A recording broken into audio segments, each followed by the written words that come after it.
महामारी मुकाबले में ऑक्सीजन और टीकों के बंटवारे पर सियासत पर दैनिक सवेरा के मुख्य संपादक शीतल विज जी ने अपने विचार साझे किए हैं।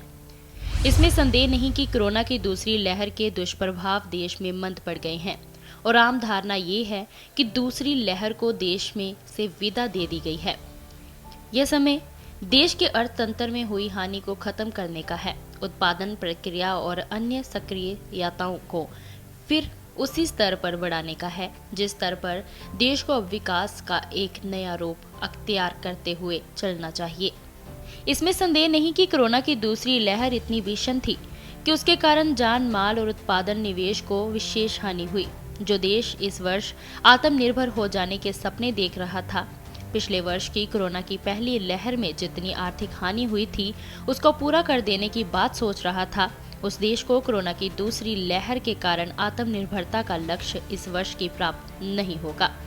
अभी आए मूडीज के आकलन द्वारा भी इस आर्थिक वर्ष के अंत तक देश की आर्थिक विकास दर 2.9 तक ही पहुंच सकेगी, जबकि देश को आत्मनिर्भरता प्राप्त करने के लिए 10% की विकास दर चाहिए। अब जबकि देश के द्वारा कोरोना की दूसरी लहर की भीषणता का मुकाबला करने के गुण दोषों की परख हो रही है, तो सुप्रीम कोर्ट द्वारा नियुक्त की गई राष्ट्रीय कार्यबल यानी एनडीएफ की एक उप समिति ने अपनी रिपोर्ट में कुछ ऐसी बातें कही हैं जिसमें महामारी के मुकाबले सरकारी प्रयासों पर कुछ गंभीर प्रश्न उठाए हैं।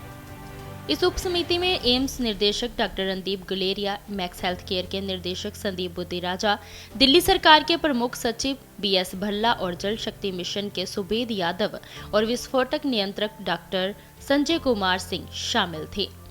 सभी जानते हैं कि जब कोरोना की दूसरी लहर देश में अपने शिखर पर थी, उस समय राज्यों में ऑक्सीजन का गंभीर संकट पैदा हो गया था। ऑक्सीजन की कमी के कारण दम घुटने के कारण बहुत से मरीजों की असमय मौत हो गई थी। इस बारे में इस उप समिति ने अपनी जो रफ्त पेश की है, उससे लगता है कि आदमी की जिंदगी बचाने और उसकी सांसों को बचाने रखने पर भी सियासत होती है। खबरें आ रही हैं कि देश में चल रहे कोरोना बचाव टीकाकरण अभियान में भी द्रुत गति लाने में विपक्षी राज्यों के द्वारा सियासत की जा रही है। रोग निवारण में सियासत की ये घुसपैठ दुर्भाग्यपूर्ण है और सोच के परे भी।